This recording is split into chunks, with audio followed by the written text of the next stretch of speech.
The proceeding will start. Can I welcome you all to this meeting of the Environment Audit Committee Antarctic Subcommittee, which is, as you very well know, is conducting an inquiry into the UK and Antarctica, covering the whole spectrum of issues to do with our relationship with Antarctica. And the committee had a very enjoyable and successful visit to Antarctica on the stay at Edinburgh earlier this year. So we come with some degree of experience, but nonetheless we very much welcome your expertise. Can I perhaps just ask you to, for the sake of the record, introduce yourselves, perhaps starting on my left? Yeah, hello, I'm Dr. Joanne Johnson. I'm from the British Antarctic Survey, where I've been working for the last 21 years. And I'm also lead of one of the International Thwaites Glacier collaboration projects. Good afternoon. I'm Professor Iain Willis. I'm Professor of Glaciology. I'm based at the Scott Polar Research Institute. I've been, that's at the University of Cambridge, where I've been for over 30 years. I have some experience of doing fieldwork in Antarctica as well as the Arctic and many other places. Good afternoon. I'm Dr. Ines Otosaka. I'm a lecturer at Northumbria University, and I'm also the Director for Operations of the UK Centre for Polar Observation and Modelling, and I also co-lead an international project, IMBI, which aims at reconciling satellite observations of ice sheet mass loss in Antarctica and Greenland. Good afternoon. Mike Bentley. I'm a Professor of Polar Geoscience at Durham University. Been working in Antarctica for nearly 30 years, including nearly 2 years in aggregate on the continent, and I chair the UK National Committee on Antarctic Research. Okay, perhaps I could start by some very basic questions, which I hope you won't think were too basic. Namely, thinking about the purpose in scientific research in Antarctica and what British research has achieved over the 30 or 40 years that we've been doing it. So, specific global impacts, what have we actually achieved by the science? What's the purpose in scientific research in Antarctica? I don't know, we don't all have to answer all questions, but you can do if you wish. Who wants to kick off? I'm happy to take it. I think scientists working in Antarctica, UK scientists, are looking to do high-quality science with public value. Some obvious examples, just in the last 30, 40 years, discovery of the ozone hole, which had huge international ramifications within years, Montreal Protocol, and so on, and an independent report suggesting saving the UK over £1 billion a year about 30 years later. We've been discovering thinning of the ice sheets, particularly in the Amazon Sea area. British scientists have led that work. The rate of climate change in British Antarctic territory in the area we operate is particularly fast, and that's of global importance. And then, of course, do a lot of work on ecosystems, things like observing emperor penguin colonies, understanding endangered species, and so on. So all those discoveries have immediate application globally, quite often in treaty-level type organisations. Doing those things, apart from those things, what other things?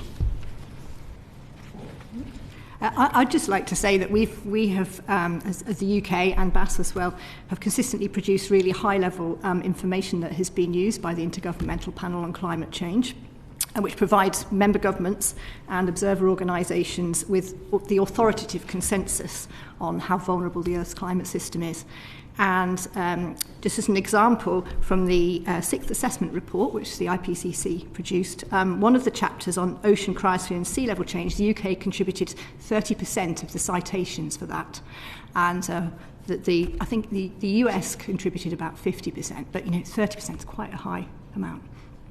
And if I could add on to that, I would like to say that the UK is really world leading in terms of Antarctic science, and if you use the number of publications by UK-based scientists as a metric of success, you'll see that UK-based scientists publish around 350 papers on Antarctica every single year, and that represents around 15% of all of scientific outputs on Antarctic science. 15%, so that's definitely world leading for the UK. And we have a very strong presence in Antarctica, and we are very apt at dealing with complex scientific challenges in Antarctica. Willis?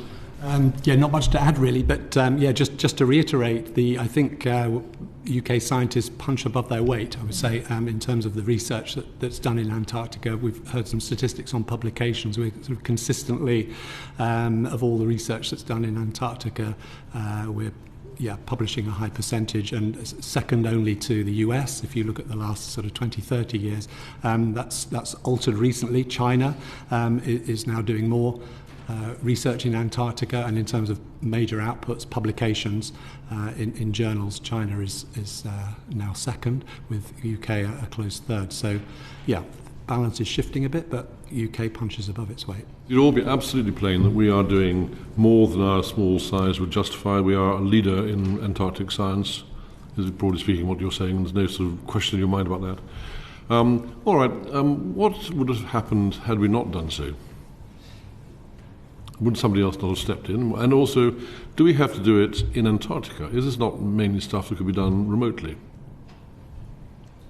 Well, if I can start, Antarctica is really key for the UK because when Antarctica melts, it contributes to rising sea levels, and it contributes to rising sea levels around the UK coastlines as well, because it's on the other side of the planet that it's actually impacting when Antarctica is melting. So it definitely is very important for the UK in terms of sea level, and all of the science that we're doing in Antarctica is very important because it's linked to other elements in the climate system which definitely impact the UK. So there's definitely some very important science to be done in Antarctica.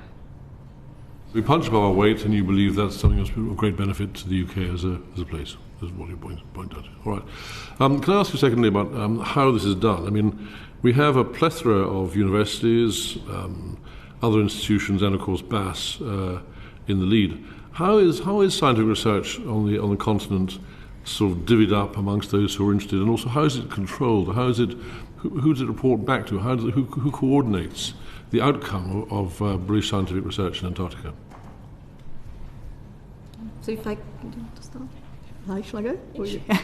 I was just going to talk about the funding. So the way that we do quite a bit of research in this country is we need to apply for funding from NERC and also from other agencies like EU funding.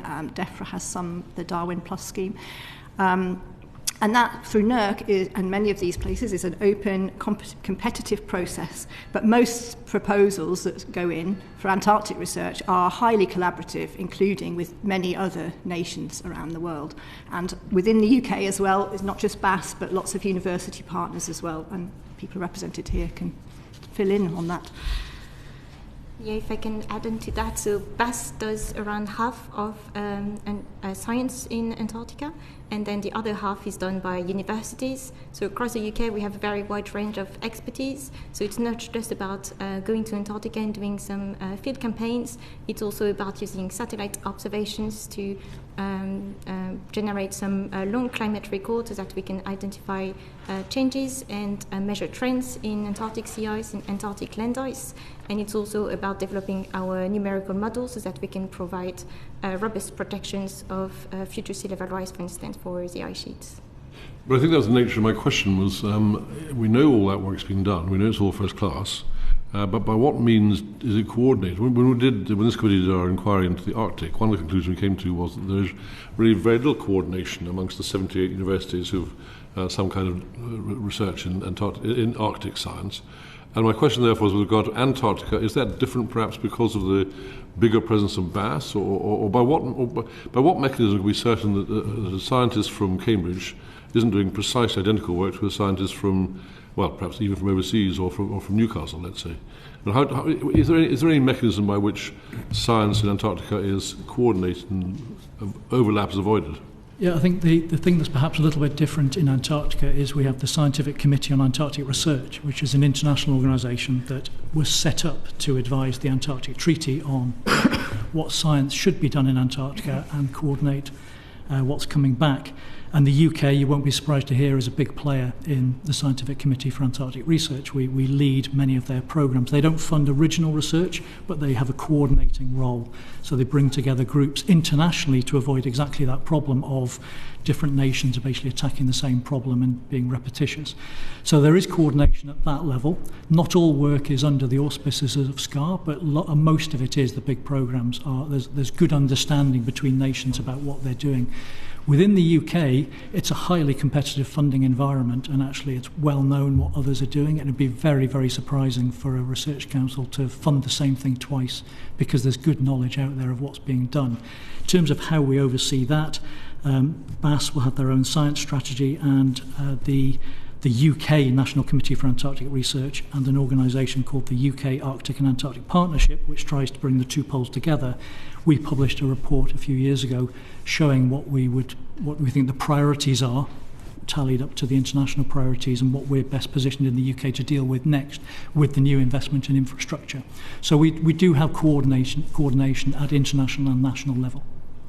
And by that mechanism, we would also be certain that our scientific research is targeted correctly at international or national goals. It's not just haphazard, it is controlled and focused. So for example, some years ago, the Scientific Committee on Antarctic Research conducted a horizon scan, which was looking at what are all the scientific questions in Antarctica that are most pressing. And that was by international consensus, and that's now driven research for nearly a decade. And indeed, there's been some refreshes, and a lot of the questions remain the same. And we are driven by those same questions. Yeah.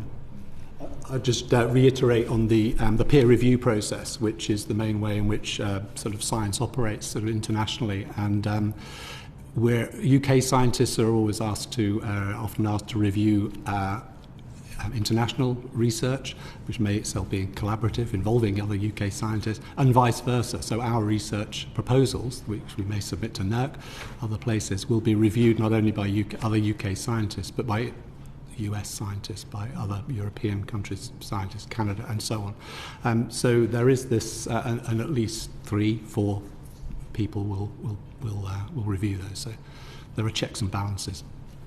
Yeah, and in terms of coordination within the UK, there are also funding streams for national capability programs, which are really important because then it gave us a capability to further develop our numerical models and also to further develop some satellite data sets as well, and they underpin all of the other activities that we have in Antarctic science.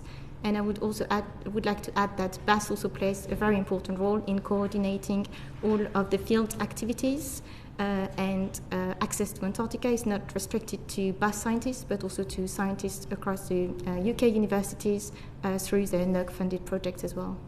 So there is some coordination for that. Okay, fine. Can I be a bit provocative? I'm not usually. People giving evidence to select committees always seek to argue that everything's going brilliantly well, as you've just convincingly done. You've said British science is superb, it's brilliantly well done, it's superbly well coordinated, making a useful contribution to the world, and it's well targeted. What would you like to see changed? What's wrong with it? What elements are not great that you'd like changed in the way we conduct science in Antarctica? Be adventurous. Be bold. I'd like to say something about the funding again. I know I've mentioned that already. When we're applying for these grants through NERC particularly, the most amount of funding you can get for one project, I'm pretty sure I'm right in saying at the moment, is about £4 to £5 million. That actually doesn't go all that far right now. I don't think that number has changed for quite some time. And particularly if you're looking at projects with Antarctic logistics or indeed international collaboration as well, it's difficult to put together a really good project. We need big, ambitious funding, longer timescales. Just very rudely to interrupt, we're going to come back to funding in a moment. Okay, yeah. Jerome, I know, actually, something else, Matthew. But leaving aside funding, and people always want more funding. I want to know what's wrong with the structure, what's wrong with the way that science is conducted, what could be changed, what's going to change in the future. For example, is it all going to become about data, and therefore can be conducted from a lab in Cambridge rather than in Rothera? What would you like? Well, let's put it a different way. We're going to be producing this report. We hope the report will be consensual. We hope that the scientific and Antarctic community will welcome it. But we'd like to have in there some pretty useful proposals, things that you'd like to see. So what I'm really looking to is for some ideas about things you'd like to see changed about the way that science operates in Antarctica. What's the future hold? And leaving aside more money, which I think is absolutely correct, and we'll come back to that in a second. But in terms of structure, in terms of coordination, in terms of the future, what would you like to see changed with regard to science delivery in Antarctica? I can make a couple of direct suggestions. One is Antarctic science by its nature is intensely collaborative internationally, but our funding systems are largely set up for national science. And although our funders have got better over time about doing bilateral arrangements, I think multilateral arrangements are still tricky to pull off. And quite often there's double, triple, quadruple jeopardy about things being reviewed simultaneously in different countries. And so better mechanisms for doing multilateral science, I think, would help. I think another one would be science is changing, and you talked about how will it look different. Well, there's a lot more autonomous vehicles, there's a lot more autonomous sensors, there's a lot more kind of sophisticated engineering, and matching those up to the people who need them can be quite tricky. So getting access to those much more straightforward as they kind of come to market would be incredibly helpful for a lot of researchers who don't then have to get to know the right engineers in order to be able to use them. Okay, so big science, longer term projects, longer term funding, and more international collaboration and new tech. To be clear, there is a lot of international collaboration to make that even easier through our funding mechanisms. Room. Thank you, Jason. Dr. Otosaka, I'm going to start with you. The questions I'm going to ask for the panel as a whole are around what logistical support there is for science in Antarctica. And we know there's been a big scheme of investment and improvement in the logistical support. But I'm going to start off with you, Dr. Otosaka. How robust are the mechanisms that we now have in place to support science in Antarctica? So support for Antarctic science and going to Antarctica and do some science has been in place for many decades already, so it's already been quite successful thanks to the role of BAS. If I can talk about one example, for instance, we are working on a project called Defiant, which is a NERC-funded project which looks at drivers of Antarctic sea ice changes. And it's a very interesting project which has quite an important field component as well. And we had encountered some delays because of the delayed introduction of the Sir David Attenborough, and also that was delayed by how many years? So we haven't been able to use the ship yet, and we are hoping to use it next year instead if we get an extension for that project. When were you originally meant to be using it? That was in 2022-2023.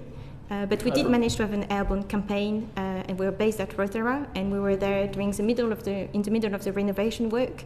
But it was a very successful campaign. We actually used the Dash 7 for science, which was the first time it had been done in 25 years. So it was a great success, and despite all of the activities at the base, which were not all science related, then we still managed to collect all of the data that we needed. You made reference, just drawing back to the question, you made reference to the SDA and the Dash 7. You've got 5 Twin Otters based at Rotorua as well. You've got Rotorua itself as a base, the 2 others which are Antarctic, the 2 further which are sub-Antarctic, Bird Island and King Edward's Point. Is there an argument for further infrastructure, or do you think the planned and delivered programme of infrastructure development has been correct and about right? I open this up to the rest of you. Where do you place the historic development of infrastructure in Antarctica? I think it's true to say that we now have really good modern infrastructure that places us in a really strong position for lots of collaboration internationally, particularly. I think it's probably true that this modernisation programme is gone on quite a long time, and I think perhaps a kind of relaunch of what's available so that everybody knows what's available, and that could well attract lots of collaborators nationally and internationally. That would be really good. My experience has been that it's been extremely good working in West Antarctica, very remote sites as part of the International Thwaites Glacier collaboration. We've had really good support from BAS in connection with the US Antarctic programme for that as well. So I think we are in a really good leadership position with this new modern infrastructure. Talking to residents at Rothera over New Year, there was a suggestion, and also some written contributions to our report, there were some suggestions that the construction process has become a bit of a objective in its own right, and that science has perhaps necessarily, perhaps not, has taken a second fiddle, is playing second fiddle to this. The infrastructure is developed a life of its own. Is there some justification for that, or what's your view? Yes, I mean, I think if you're going to build a base in Antarctica, you need space for the people who are going to build it at the station. So inevitably there was going to be just some disruption. I think there is quite a bit of frustration amongst scientists about the lack of bed nights at Rothera in particular recently. But there is going to be at some point fairly soon, hopefully, an end to the infrastructure modernisation programme, and then we expect that capacity to increase again. So I guess it's about making sure that really does happen, and making sure that the space is available to people, and that's me. Let's get beyond the construction period, which hopefully will be at the end of this year. We've got all this shiny new kit. How easy is it for scientists to access this equipment, particularly, let's say, the SDA? And when you do have a program which gives you access, are you in control of? Are the scientists sufficiently in control of what happens and the use of the bits which are available? Or do you feel constrained by BAS or NERC or by the other organisations involved? Yep. If I may, just from my experience, and again, it's been recent, and so just to finish this off, I do sense that there's been certain projects that have perhaps been compromised or put on hold, but it's hopefully short-term paying for longer-term real benefits. The development of the Discovery Building and the SDA, I think, are going to really improve things for UK Antarctic science. Sorry, I've forgotten the question now. All over the assets. Yes. So in terms of accessing, for me personally, it was I've benefited from, in a way, a mini Thwaites project. I like to think of it. It was a small international collaboration involving NSF funding and NERC funding, involving US scientists and my scientists, and it was straightforward. We had to. There's an extra proposal to British Antarctic Survey for the use of the infrastructure for flights in, for beds at Rothera, for flights further into the field, and it worked. There were delays, inevitably. Some of them were weather related, some of them were equipment related, but I was very much struck by the ability of BAS to deliver on our scientific goals. There was never any. You ask about what control we have over the assets. We determined what science we wanted to do. It was peer reviewed. It was agreed. We weren't questioned by BAS. The logistics enabled it to happen. So personally, my experience is a good one. And so I think there's a slight difference between the terrestrial science, where I'd agree with Iain that actually field operations are incredibly helpful in BAS and will enable and get it done if they possibly can. I think there's a change in thinking going on in the way marine science works. You've seen the SDA, it's a huge ship, it has capacity to run several different projects simultaneously. So we're now moving from a situation where effectively one grant ran the ship to a situation where multiple grants are on the ship at once, and that requires a change in thinking in terms of control of assets. And NERC and BAS are thinking quite hard and coming up with new ways of saying that the SDA is going to be in this area and at this time we're looking for grants to be on the ship. So no one grant is going to be able to control the ship in the way they used to be able to. The SDA is a controversial project. I mean, I've heard it myself from a number of sources. Moving from a two-ship policy to a one-ship policy not everyone's a fan of that. The level of access, the disturbance of having to use a very expensive ship to do logistics resupply. We've heard in written evidence that there's been delay associated with the SDA. What's your take on this? Is the SDA actually, I know it's shiny and wonderful, it's an absolute pleasure to be on, but is it in fact part of the problem because we've made it too big and we've focused too many resources in one ship rather than in two? I think if you think of the SDA alone, that's a problem because it's too big, it can only be in one place at once. And we have gone from 2 ships to that. I think the model that we're moving towards is the SDA +1, which is chartering other vessels to deal with the sort of toilet roll and baked beans moving around, and even science tasks where you don't need an icebreaker. But I think that costs money. That costs additional money to charter those ships. And so if you're looking for particular suggestions, actually an injection of money to help free up the SDA to maximise the science delivery to deal with the backlog of marine science, which we are dealing with because it arrived in the middle of a perfect storm of COVID, delayed introduction and the shift to single ship. So do you think NERC pulled the wool over the government's eyes? They're saying, don't worry, we're going from a 2-ship policy to a 1-ship policy, therefore we should spend a lot of money on one ship. You get the one ship with costing £200 million, and then you say, well, actually, we do need the other ship, but we've still got the really shiny science ship. NERC are not alone in having done this. The Australians have moved to a single ship model, and they're also evolving that model to something where they kind of see that the logistics needs more support than they originally realised. So let's look at it another way. My final question, I hope everyone can contribute to this, is so we've invested a huge amount of money, public money, taxpayers' money, into the SDA in particular, but also on Northumbria. So we would expect a real uptick in the volume and the quality of the scientific research that's come out of it. Can you point to data that demonstrates that? Well, it seems to me that it's very early days to be doing that. I mean, the SDA has just had its first science cruises in this last year.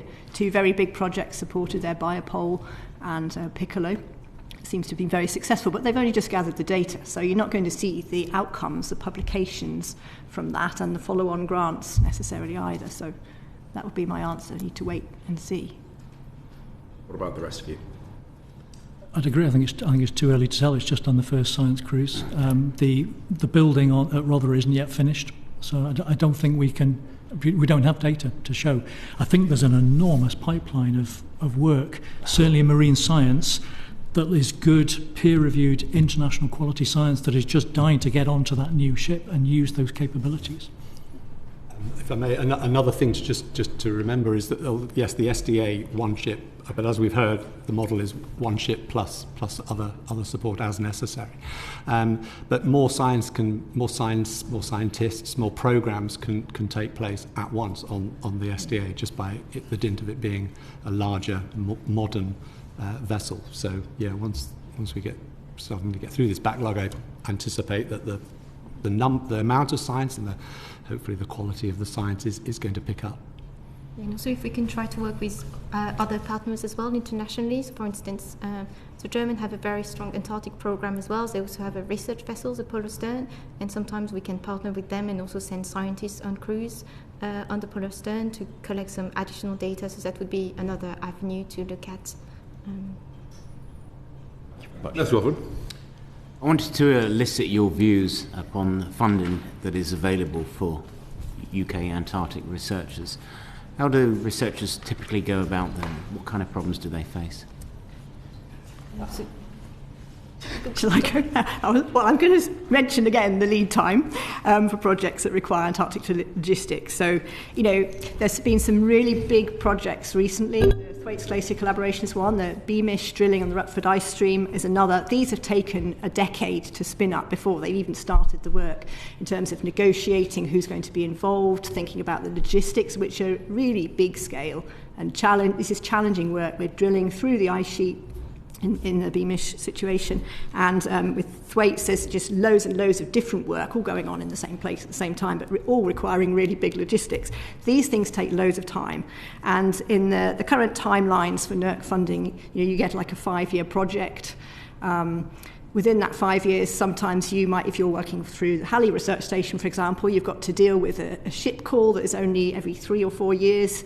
You might not get actually to do your field work until sort of year 3 of the project if you can't plan far enough ahead. So it's really quite difficult as a principal investigator if you're putting a project together that's going to take a lot of these complex things happening and you've only got like a 5-year project timeline. So I think we need much longer both in terms of funding and also in terms of the sort of funding cycles that NERC and other agencies are dealing with, just to make sure that all these things kind of fit together.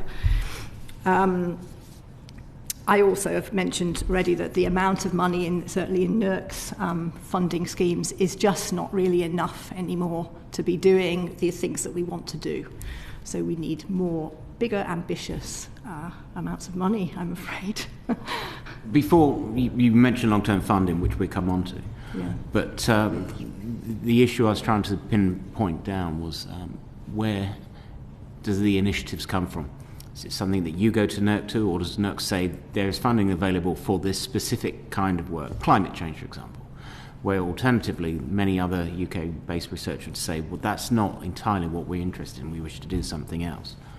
So at the moment that NERC have what's called highlight topics, which we, the community, are influencing, because we can put forward ideas for those, and then NERC will look at them and decide which they want to fund. And those are across the whole range of environmental sciences, not just Antarctica. So that's a key way that we can kind of influence, but most of the time we are reacting to what funding calls are available and coming up with the ideas. I think it would be great if NERC were more, I'm sure they are very proactive already, but could play a really big role in kind of listening to the community and working out what we want, and then taking those ideas forward and talking to people to make those big funding schemes available. Others will have thoughts on this, I'm sure. I could add that for UK government funding, which we largely receive through NERC, there's three main streams. There's the national capability, which is the sort of core funding to BAS to sort of do its stuff and provide the assets and the infrastructure for scientists. There's what's called discovery science. That's ideas bubbling up, applying twice. There's 2 calls a year across the whole of environmental science. So Antarctica can take its chances there. And then there's different forms of strategic programs, and they are nearly always in some way influenced by the community. They don't come out of nowhere. But they can either be highlight topics which bubble up, or they can be actually the NERC executive or the UKRI executive will say, actually, we think there should be a very large programme on this. And that can then come out as a strategic programme, which then scientists will apply. So every single one of these is competitive when it's finally announced. Yeah, I mean, I can sort of reiterate and just to summarise, it's a sort of bottom-up but then top-down approach. So scientists ultimately are, from talking to one another internationally, going to conferences, identifying the problems that the world faces, and through NERC is then able to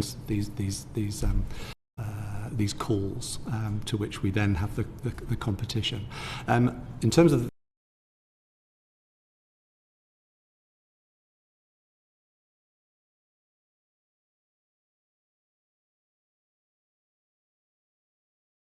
to apply for BAS logistics. This might be for something, this is I think particularly useful for early career scientists. I know some have benefited from this, testing the waters, getting familiar with working in Antarctica. I think we do need longer term, bigger science, international, we'll probably come on more of that, but we also must think about early career science scientists and getting them onto the first rung of the ladder. So that's currently a flaw, you'd say.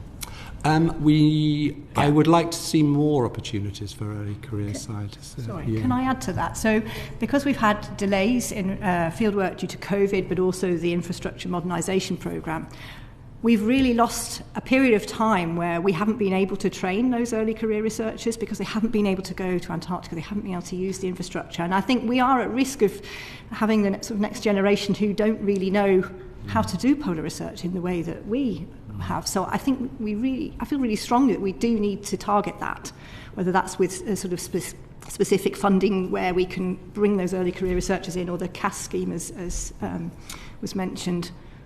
I think that's really important for the future. Yeah, and I would like to add that also, like for Antarctic science at least, half of it is done from satellite and numerical models and half underground. So it's not just about fieldwork. So fieldwork is a really important component of Antarctic science, of course. but it's also important that we look at other streams of funding. So, for instance, for UK-based scientists, we can also apply to funding through the European Space Agency. So anything regarding satellite data for development of new sensors or new retrievals of parameters of interest around Antarctica. And the UK is now back in Copernicus, which is a very good news for the UK research community. And we're also back in Horizon Europe, which is also very good because it provides now more opportunities for also collaborative work with our European partners, which is also key in Antarctic science. Thank you. Dr. Johnson raised the issue of long-term funding, but of course there are different kinds of long-term funding. One could be a long-term project based on a decade, for example, and researchers fit in within that process. And I wasn't sure if you were saying the stability of that funding could change over time. Greater costs could be incurred and put in at jeopardy the final years of the research project. But there's also the long-term projects that enables research to be taken over periods of time by undertaking snapshots, for example. And one of the issues about invasive species has been that people would like to see more longer-term research occurring in order to see if there is a development pattern emerging. So of the two of those, those two scenarios, where would you see greater stability being needed? We're allowed to say in both. Yes, you can. Of course you can. Yeah, I don't know. Yeah, does anyone else? Yeah, I mean, those long-term measurements, there's no doubt they underpin a lot of what we do, and a lot of the discoveries we've made have come from that long UK presence in some cases. You know, we are unique in that respect, certainly in the peninsula. But I don't know how to say this, that sometimes they're not very sexy, and the way in which we assess science in this country is sometimes looking for big bang papers. Mm-hmm. And I think sometimes the way we assess the long-term monitoring could be more generous to those unique and important long-term monitoring data sets. So, for example, the research evaluation framework, which the centre surveys have their own version of, looks for originality, significance and rigour. And that originality is quite difficult as a criteria to hit if you're just monitoring a penguin population. But if you ask me about uniqueness and importance, then it really, really matters. So I think there's something about the way we assess them. I think in terms of the long-term funding for the other sorts of research, I think Joe's earlier point, it's partly about how long it takes to ramp up to do things in Antarctica, and then you get this quick flurry of activity and then you're ramping down. And I think what we're looking for is more continuity once we've ramped up. And of course, you know, we would expect there to be reviews in that. Is it delivering what it said it would? But some way that we can use that ramped up capabilities to then deliver more science rather than these kind of very expensive, quite short-term projects. Yeah, I mean, this is obviously too late, but it would have been nice to have. Thwaites, I think, Thwaites Glacier has obviously been recognised as an exceptionally important area that needs more research, and a phenomenal amount of funding has gone into that with the international collaboration. But again, it's just now going to be for 5 years, and then the ramping down, and yet it remains exceedingly important. So yeah, this is a longer-term framework beyond 5 years for big projects is in regard to specific gaps in funding opportunities. Would you say that is one of those? What, continued work? Yes. Yeah. Yeah, one of them. Yeah, it is. I think as a glaciologist, it's the big important system. It has the potential to raise sea levels by itself more than many others put together. So, and it is change. It is the one that's changing the most. If you say one of them, are there any other funding gaps that currently exist in the models? It's sort of for me as a glaciologist, it hits. It's sort of it's been mentioned already, but the East Antarctica, you know, if we'd been sitting here 10 years ago, certainly 15 years ago, we would have been sort of thinking it was stable and not changing. And yet there are parts of East Antarctica which are changing very rapidly now. 3 glaciers in particular. Totten Glacier is often mentioned. These are in the Australian sector, Queen Mary Land and Wilkes Land right over on the east. So I would envisage targeted research in those areas, which almost certainly would involve some international collaboration with the Australians. But that's me as a glaciologist interested in Antarctica, but which, as we've already said, is of global significance. I'll leave it at that point. Can I just one little supplementary? Professor Willis used the expression "sexy," which struck a note with me because one of the oops, less smirking in the back row there. One of the things that we have heard, or what people are thinking about, is that all the money now is going to climate change. Yeah.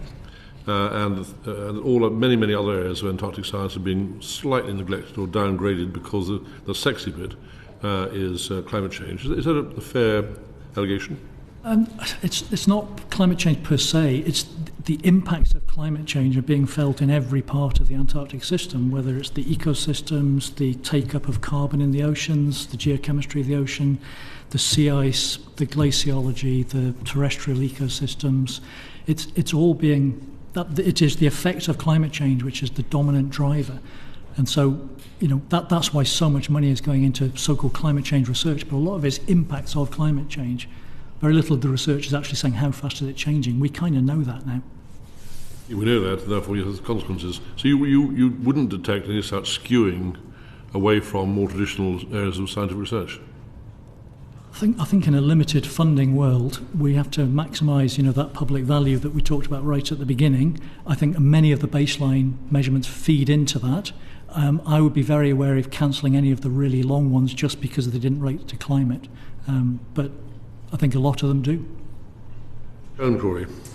Thank you, Chair. Dr. Johnson, could you tell me a bit more about the UK's contribution to international collaboration projects such as Thwaites, if you want to use that as an example? Yeah, sure. So International Thwaites Glacier Collaboration is, for those who don't know, a partnership between NERC and the National Science Foundation in the USA. It's coming to an end now. Actually, it finishes next year, but it's been 5 years with the spin-up time that we were talking about earlier. The UK has played a really leading role in this programme. We went in as equal partners to the USA, and I think that is really important. It's enabled us to lead from the front rather than joining a big collaboration that was sort of already forming. That has had the benefit of bringing in other nations who aren't the US or the UK, so Germany, Sweden, and South Korea as well. And they have brought enormous benefit to the programme, different instruments that we've been able to use, other infrastructure. The Koreans have a big research ship called the Arion. So that has been a really successful example of how international collaboration can work and how we've been sort of leading that from the beginning. And within the programme, there are 8 science projects, and each of those projects are led jointly. So we have 2 leads, one from the UK and one from the US. Again, very equal in the way that it's come around. This has undoubtedly been a flagship programme for NERC, and I think that there's been a cost associated with that, but it's attracted loads of partnerships. It's placed us in a really good position. And the outcomes, the science that's come out has been really impactful, and it's shown that there's an awful lot more we still need to know, but overall I think it's been really fantastic. The collaboration with the USA was deemed to be necessary because of the huge logistical requirements that were needed for this programme in a really remote part of West Antarctica. It's actually 1,000 miles from the UK research station and also in the other direction from the US research station, so incredibly remote. The UK, I understand, felt that they would not be able to launch that kind of programme on their own, and so they needed the deep field logistical capability of the US Antarctic programme, which has enabled delivery of huge amounts of heavy fuel and equipment to that region using the military capability of the US Air National Guard. So we've benefited, but we've also put in logistical infrastructure of our own from the UK. Was this a UK idea? So we were talking about how things are funded earlier. So is this a UK NERC idea that we managed to get funding from the US to assist us with, or was this something that was a joint idea that they came up together and we decided to go for it together? How did that work? I wasn't part of that at the time, but I think my understanding is that it's kind of evolved together, but that the UK had a really prominent role in that, leading the way, identifying in the first place that some BAS research identified that region was very critical, and the US was then brought it in at a relatively early stage, I believe, because we knew that we couldn't do it on our own. Yeah. And so if there was going to be a Thwaites 2, because you said the research needs to carry on, are those discussions taking place, and would that be UK-led again, or how would it work if we wanted to resurrect it or create a second project? I think it's quite up in the air. I mean, people are talking about, yes, we need to do something, but we still need to finish what we're doing as well. Yes, I think there's a desire, but I'm not sure that I know how that works. Okay. Maybe other people would. Well, I guess I want to open that up to anybody else. If you think how an idea like that or a continuation like that, how do people get their research? Is it the project? The project is there. We know there is a project that needs to be completed. How would your scientists get the funding, for example? So in the case of Thwaites, the scientists have to make the case to the funders, first of all. And we hosted a meeting in the UK at the Royal Society where a whole lot of American colleagues came over and we debated the science, just as you would at a scientific conference. And in that case, unusually, some funders were at the meeting. And so there was then discussions about, these are the science questions we think are outstanding that can only be answered at Thwaites Glacier, and it will require these assets to do that. I think the follow-on has become acutely difficult because some of the logistical problems we've talked about are not unique to the UK. And you may have heard that, for example, the US have said they can take on no major programmes working out of their main station for a number of years. And that sort of rules out then carrying on Thwaites in the ways that we've talked that we'd like to do. So it's come at a slightly difficult time because very clearly some of the science questions we've gone some way to answering them, but there's still work to do. It all sounds very chicken and egg. How could we improve that process? What would your ideal be if you think, we've got this science we need to do. Obviously, we don't want to waste taxpayers' money. So how could we make this easier for you guys? I think we need a very long forward look. Yeah. We as scientists, because there's such a long spin-up time and discussion time, as Mike said, we need almost need a program going 20 years into the future so that we know what we're aiming for. And yeah, it just feels like you're cherry picking what comes up at the moment. Am I right? It's quite reactive, or can be. It's the scientists who are driving it. The funding agency aren't kind of magicking these things out. The scientists are driving it, but sometimes the structures are requiring us to go at quite short-term jumps. Yeah. And I think we could make some longer-term progress with longer-term funding. Okay, and then in other aspects of international collaboration, we've mentioned Horizon. Obviously, we've kind of solved that problem now. What else should we or could we be doing as UK in our international collaboration? What works well? What do we need to do better? In terms of what works well, we also receive some funding from the space agencies, and we are leading on some projects on behalf of the European Space Agency. So, for instance, we are leading on a project to retrieve essential climate variables, so parameters that are of interest to monitor the health of the Antarctic ice sheet for using satellite observations through the Climate Change Initiative program of ESA. So that's a very successful program that then we've been able to rebid again and extend projects as well. We're also providing our observations to a wide range of international partners. So to the IPCC, they are using our mass change observations. They are also being used by the World Meteorological Organization and by the US Environmental Protection Agency as well. We have lots of different projects that we can get funded through the European Space Agency, so that means working with lots of our partners across Europe as well. So that's definitely another way to get funding for Antarctic science and to collaborate with partners, especially in Europe. But in terms of NERC funding, usually it's mainly UK-based science that is being funded on Antarctica.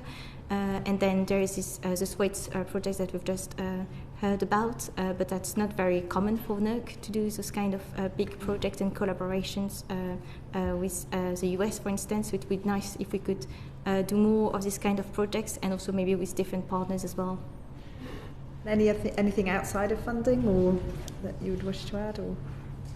I think coordination of ships is always a challenge, but I think there's work being done to address that. So, for example, an international polar year coming up, and there's conversations about having different ships from different nations making simultaneously measurements in key parts around the Antarctic Ocean. So it's sort of in hand, but the structures and the mechanisms to fund it are still the problem. To go all simultaneously.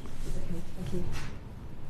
Can I just pick you up on one little point that you mentioned, Professor Willis? I hadn't heard this business about the Americans pulling out a major long-term project. What's the background to that? So the Americans are rebuilding McMurdo, which is their major logistics hub, and they've had some challenges with that, some of which may be familiar from the Antarctic Infrastructure Programme.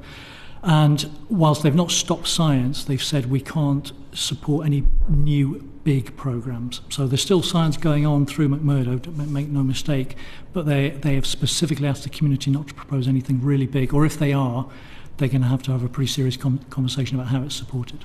Interesting. That's seriously bad news, isn't it? I mean, there's such major contributors to Antarctic science that if they really stick by that, that's quite a big hole, isn't it? Can I add to that? So they may be not allowing scientists to use the infrastructure, but those people in the US can still put in joint proposals with the UK. And that's something that I've just done, so it's very much in my mind. And by doing that, NSF is then contributing potentially millions of pounds towards projects that we're leading using BAS infrastructure, and that scheme sort of continues. So it's not all doom and gloom. In fact, in some ways, it makes it more likely, I think, that they will bid into our projects and want to join us because they haven't got the capability at the moment of their own. They can use our stuff, we can't use theirs. Sorry, say again? They can use our stuff, but we can't use theirs. For the moment, but we want to use ours because it's good on the whole. All right, well, look, thank you very much, all four of you. Most kind of you to have spent the time this afternoon. I mean, I hope that when the report comes out, you'll find it interesting and correct. I'm sure it will be. Our learned advisors are extremely good in these matters. But also, I hope that you'll find that it makes a useful contribution to the conversation, the discussions about science in Antarctica, which is incredibly important, and your evidence to us has been extremely useful. So thank you very much indeed. Thank you. Thanks. Thank you. The proceeding is currently suspended.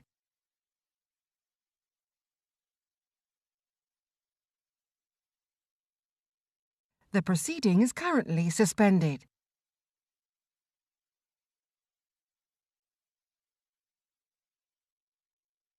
The proceeding is currently suspended.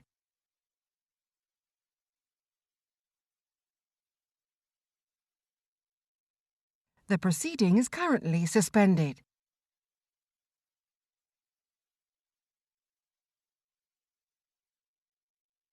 The proceeding is currently suspended.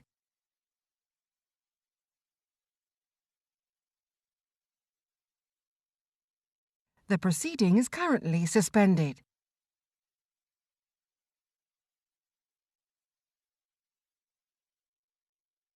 The very great friends of the committee are back to give evidence to us again, and very kindly hosted us on board the David Attenborough recently. Before I ask you to introduce yourselves for the record, can I just say that it's worth putting on the record that the British Antarctic Survey as a whole has been of immense help to this committee, both in terms of evidence and in terms of helping us, and both in Cambridge and Rothera and the SDA. I mean, rarely have I seen a greater contribution made to a select committee than BAS have done. So thank you very much for it. It's been extremely helpful. And I think you know that we hope that the report which we produce will be something which you will find interesting, useful, and welcome. And that's certainly our intent in having you here. That's the background to asking you lots of very aggressive questions. Perhaps for the record, I could ask you just to introduce yourself, if I may, from the end. Perhaps you start. Good afternoon. Ian Williams, Director of Strategic Partnerships at NERC. Jane Francis, Director of the British Antarctic Survey. Good evening. My name is Nigel Bird. I'm the Director of Major Programmes and Resources at the Natural Environment Research Council. Can I start perhaps, Dame Jane, by focusing really on the role of BAS? One of the things that we found quite interesting on our visit was the relationship between BAS as a scientific organisation and BAS as a sort of geopolitical British presence in Antarctica. How do you distinguish between those two things, or are they the same? So we have an MOU, Memorandum of Understanding, between DCIT, between the MOD and the Foreign and Commonwealth and Development Office, to have two parts of our mission in the MOU. One is to do world-class science, and the other is to support the UK presence in Antarctica. So the UK science agenda has nothing to do with the FCDO. They don't tell us at all what to do. That is purely a UK science community issue and relates to NERC. And the presence in Antarctica is because the FCDO does not have any money, it doesn't fund us, it actually helps the government fund us to be the presence in Antarctica, which provides ships, stations, and all the support that supports the UK community in Antarctica, not just BAS, but the whole UK community. But there's not an argument that would be better done by some outside agency, and that BAS's expertise and fame is with regard to science, and that if your efforts and your money indeed is being directed at ships or at bases or at building things or at running things, then you're kind of getting diverted away from your real expertise, which is science. But the science part doesn't necessarily come from the same funding pot as the logistics. And well, it used to. And what used to happen in the past when NERC funded both the logistics and the science is that if there was ever a big problem with, say, the ship or the logistic support, that used to eat into the science funding pot. So actually, what we call the partition of resources at the moment, I think, is a very good solution to what we do. Nonetheless, don't you think that there's an argument that says there are all sorts of organisations who can do things like running ships and running bases and building things and doing all the infrastructure things. That those are practical matters which, for example, commercial companies could perfectly happily do. Why should it be that BAS, which is a scientific organisation, should have an expertise in those kind of logistical matters? So we have specialist people. I mean, the people that actually run the logistics don't necessarily get involved with the science, but actually one of the benefits are, say, as engineers and that, they actually can help us. In organisations where they have engaged commercial operators, so if you take the Americans, they have commercial operators that runs their whole Antarctic program. So at one point they use Raytheon supplies, they have certain other bodies that run their logistics supply. It's a very difficult relationship. The science sits completely outside that, and it doesn't merge the two. And I've experienced that, and I've found it a very unhelpful relationship. But what we can do in BAS is we can actually tailor our logistics and our logistics expertise to really support the science where it's needed, which makes for a much better scientific experience, much better support for science for the whole UK community. Well, can I now ask you just to do something which is probably very difficult to do because it's such a big and broad organisation. Can you typify for me or describe to me the really important contributions that BAS Science has made to Antarctic science and to Britain and to the world? What's the purpose in BAS Science? So we do. So a lot of our work is actually on climate change, but there are other things as well. So, for example, we do space weather research. It's important in the polar regions. And so the really important part of our space weather research, which is very successful, is to understand how solar flares impact on satellites, which then impacts on GPS, stock market. And one of our top scientists actually is part of the government's advisory board for risk of space weather. So we really are advising government right at the highest level. We do a lot of climate change research. We look at how melting ice is affecting global sea level change, as you've heard. We do ocean science, so we understand how heat and carbon that's being generated by human activity is being taken down into the Southern Ocean and how that has important impacts on our climate now, but will do in the future. We're looking at the sea ice loss, which is very, very current, and how that is affecting the ecosystems, which will affect the fishing industry around Antarctica. So there are incredible economic benefits. Of course, we've done the ozone hole from atmospheric science, but we're also looking at ecosystems and loss of biodiversity. So there's a huge range of science in BAS, which is also found in the UK science community, which looks at how the polar regions are really important for the global planetary environment. All right, all of those things quite neatly align, if you like, with British geopolitical interests, because quite plainly climate change will affect these islands. What would happen if you chanced upon some area of science that was of no benefit to the UK PLC? Kind of what that would be. It would be something to do with diseases in penguins, let's say, for the sake of the argument. Would you find yourself sort of geopolitically, not geopolitically, that's the wrong word, but sort of politically nudged towards doing particular things? Or do you feel complete kind of scientific freedom, you can do what you like? No, so I don't think there will be a political part to that. If we found some exciting science to do, and really important science to do, that came up as a new topic, then we would follow that science and go through due scientific process. And if it was really important to understanding the planet, understanding human survival, understanding climate change, then we would follow it regardless of geopolitical interests. You view yourselves as being an independent scientific organisation, free of influence from the government, free of influence from NERC as well? I mean, No, because, well, NERC funds the science, so we're an integral part of the science process. So we're not free of science, free of NERC. I'm sure some of us would like to be, but NERC funds us, so we're not free of NERC. We're an important partnership with NERC, absolutely clear that's the case. All right, sticking with that NERC relationship, I think you were here for the earlier session in the gallery, and one of the things that we were puzzled over in the Arctic inquiry was the way in which science was coordinated, or wasn't coordinated, perhaps, in the Arctic. And one or two we were talking about that question with regard to Antarctica. What sort of role does BAS play with regard to other scientific investigations in the Antarctic, in other words, universities and so on, other people? Does BAS play a leading role in pulling people together and making sure they do the right thing? Yeah, go on. Sorry. No, please. So BAS started having national workshops to bring all the UK community together. So we used to have, and we still do, have biennial, every other year, workshops that bring all the Antarctic researchers together in one place for that. We then started Arctic workshops as well, actually, so they're alternating so that we bring the whole community together. But like Mike said, the Scientific Committee for Antarctic Research is the international coordinating body that looks at how all of the science that goes on in the UK and across every institution that does Antarctic science is brought together. So the maximum value is gained out of the science that we do. Why does NERC have an Arctic office but not an Antarctic office? We have an Antarctic office, it's my office. Right. Yeah, okay, well, that answers the question, I guess. All right, fine, good. Anna. Thank you. I'm just going to... hello, all, again.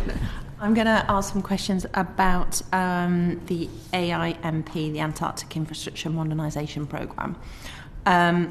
So, first of all, Nigel, just want to ask you, in terms of the key strategic objectives in Antarctica, how does this modernisation programme align and support the UK's broader goals in Antarctica? So we have three main and a fourth sort of aim for the programme. The first, and as Jane's described, you've asked about, which is to secure the UK's presence in Antarctica, i.e. to keep the built estate in a fit-for-purpose condition. The second and parallel objective is to sustain our frontier research capability, and by sustain I mean drive towards the frontier, our research capability. I continue to develop new research capability. We have a third aim to try to avoid the cost increases that one might expect from very aged assets, i.e. to replace assets before their economic point of expiration.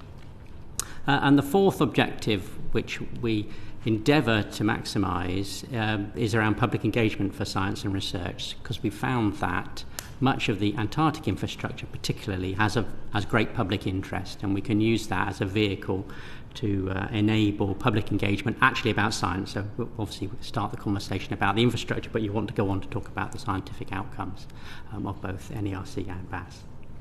Thank you. So in terms of funding, it's funded by NERC and BASE, is that right? Or former BASE? So let me tell you about the Antarctic Logistics and Infrastructure partition of the UK science budget. Mm-hmm. So it's a partition of the UK science budget which is administered by our new department, which is DCIT. DCIT, yeah. And as Jane described, there's a memorandum of understanding between lots of different government departments and DCIT and UKRI to describe the activities that should be funded by this partition. And they are mostly driven with a geopolitical lens, either can we be in these locations, this many people, and do this type of thing. That enables a very rational budget setting process to take place, in effect, that the department asks for a shopping list of items, and my role in the organisation to say, if you want us to do all those things, this is how much that activity would cost.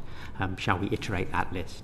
And that's how the partition works. It's been a very successful mechanism for decision making across multiple departments. Because this is the biggest infrastructure investment in Antarctica since the 1980s, is that right? That's correct.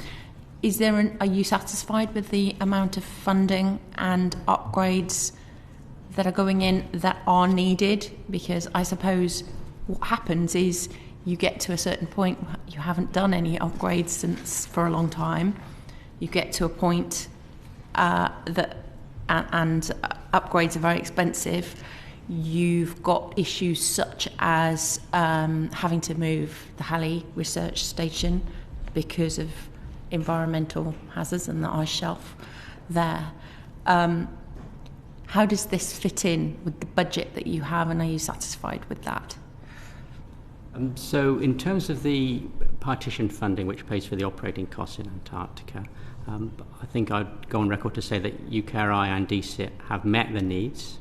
So they've met the requirement that we've set out for them in terms of operating the infrastructure in a value for money way. And my role is to tension what the UK science community and BAS might want in terms of their operational requirements, and what the UK might think is an appropriate amount to spend on the Antarctic infrastructure, as opposed to all the other parts of infrastructure that one might have to undertake environmental science across the globe, which is obviously NERC's responsibility. Can I turn to Dame Jane?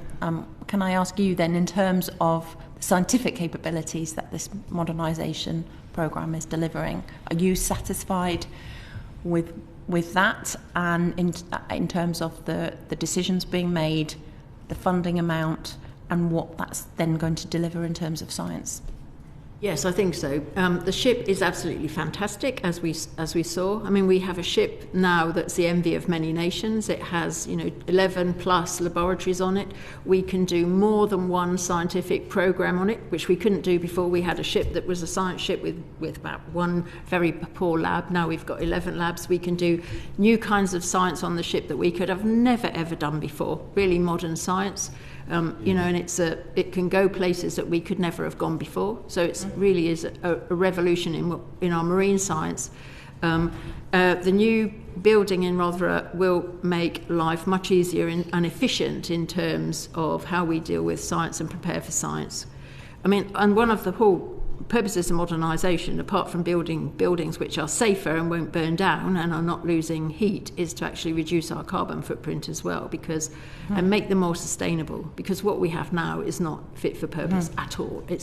Some of those are quite dangerous buildings.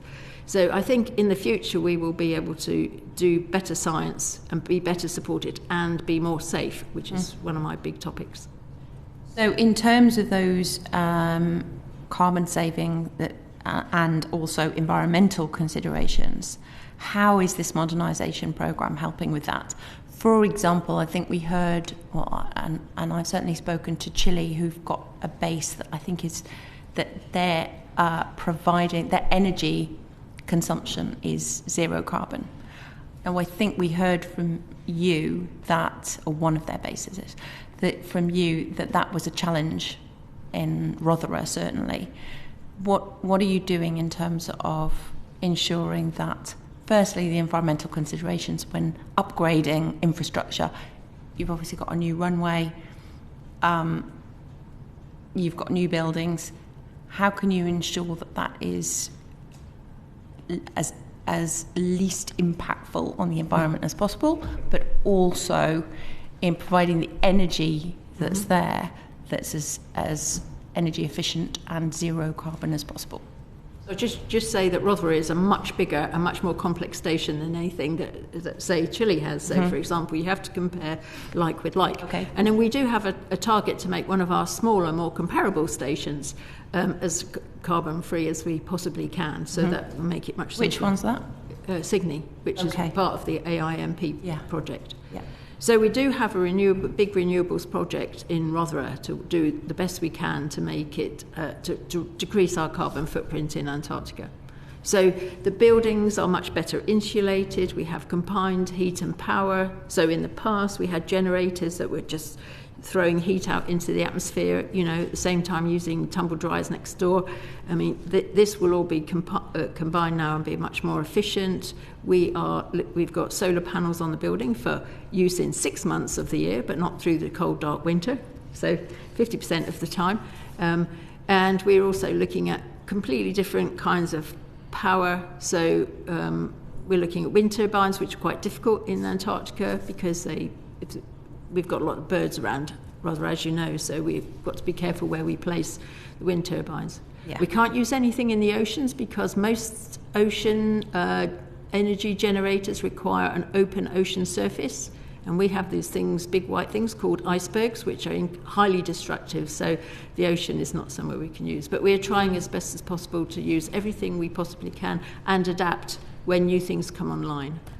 And also, so particularly with the transport, so the ship now uses biofuels, and that has cut its carbon footprint massively at a huge cost, I should say. And we're about to use the same kind of sustainable fuels in our aircraft as well. So we're trying as much as possible to cut our carbon footprint. Thank you. And in terms of this modernisation programme, where will that put the UK in terms of our infrastructure in Antarctica comparably with other countries? Well, it's certainly putting it at the top of a list of stations that are getting there. So now there are quite a few new stations being built, and they are all becoming very environmentally concerned about their carbon footprint. And with a runway there, how would you describe the positioning of the UK having that base in Rothera and having a runway in terms of the geopolitics, in terms of the collaboration with other countries? How do you see that fitting with a partnership and working with other countries? So the runway at Rothera is actually critical because it's the gateway into Antarctica for most other nations, because it's the smallest distance between the land area of, say, Chile and Antarctica. So small aircraft can fly across the expanse of the Drake Passage between the two. And they can't fly from Australia to the Australian side of Antarctica or from South Africa. It's just too far a distance. And so we are the gateway for those. You have Dash 8. You've invested in Rothera in the Dash 8. Is that right? Yes. Isn't it right, though, that the runway at the moment is not long enough for the Dash 8? No, it's not quite sure. Do you want to answer that because it's your project area? So yes, let me go back a step. So BAS are operating 4 de Havilland Dash 6 aircraft and 1 de Havilland Dash 7 aircraft at the moment. And it's the Dash 7 aircraft that has reached the end of its life. It's 26 years old. We can't buy spare parts and train pilots and etc. So we undertook a worldwide competition to buy a replacement aircraft and decided that the Havilland Dash 8 was the best aircraft to replace the Dash 7 with. In normal operation, the aircraft can land on the runway. As part of the safety case that we've been developing, we've been looking at what could go wrong and how can we mitigate what might go wrong. And one might imagine that things like what happens if there's a pilot error or if there's a serious mechanical failure, such as a complete brake failure, what might be the consequences. For those of you that don't know, our runway has ocean at both ends, so consequences are significant for us if our runway overrun. And so we've been looking at what further modifications we might want to do to the aircraft to improve its resilience. That project's not due to finish until 2031. It's got quite a long way to run on it still. And so, the early findings are that there's still quite a lot of work to do. And does that support, the runway as it stands, supports the aircraft that are coming in, that are using it as the gateway to other points? Today it does.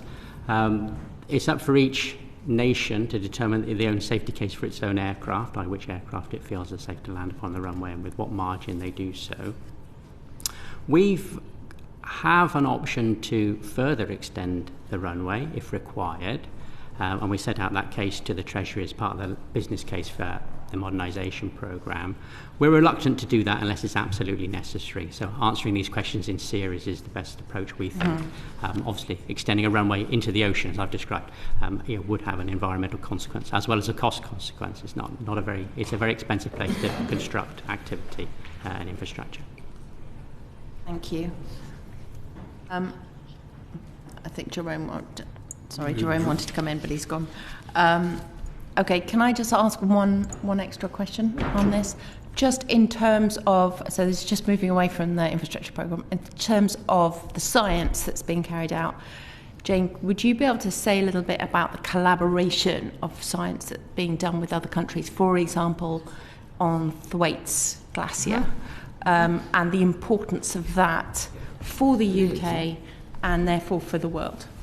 So collaboration in Antarctica is absolutely critical because they're big science questions to be answered on a huge continent, with long-term planning, as you've heard all afternoon, and with huge costs and on a really remote place. So sharing infrastructure but sharing expertise is absolutely critical. So I think I don't know of another community that doesn't work together as best as the Antarctic community, and that's completely supported by all of our organisations like the Antarctic Treaty, which encourages cooperation, SCAR, the Scientific Committee for Antarctic Research, COMNAT, which is all the operations managers, all work together. We all meet together every year and discuss about how we can cooperate, share, how we barter, how we work together. So it is a fantastic environment and a fantastic collegiate environment to work together, mostly. At the moment, yes. Yeah. And just to accentuate, in terms of the science, there's, despite the amount of our presence, the amount of presence from other countries, there's a lot that we don't know about climate, the changing climate in Antarctica and the tipping point. So can you just leave us, my final little bit is, can you just talk to us a little bit about how much we don't know on climate science and how that impacts us here in the UK? Yeah, so, as you've heard about Thwaites Project a lot, so that is about how climate change, which is being caused where most humans living, is affecting the whole globe, and now we think that it's strengthening the winds around Antarctica, which is blowing warmer seawater underneath the ice sheets. And we're really interested in how particularly the Thwaites area, which is the West Antarctic ice sheet, which is the one which is most vulnerable to ice melt, and how that warm water is interacting.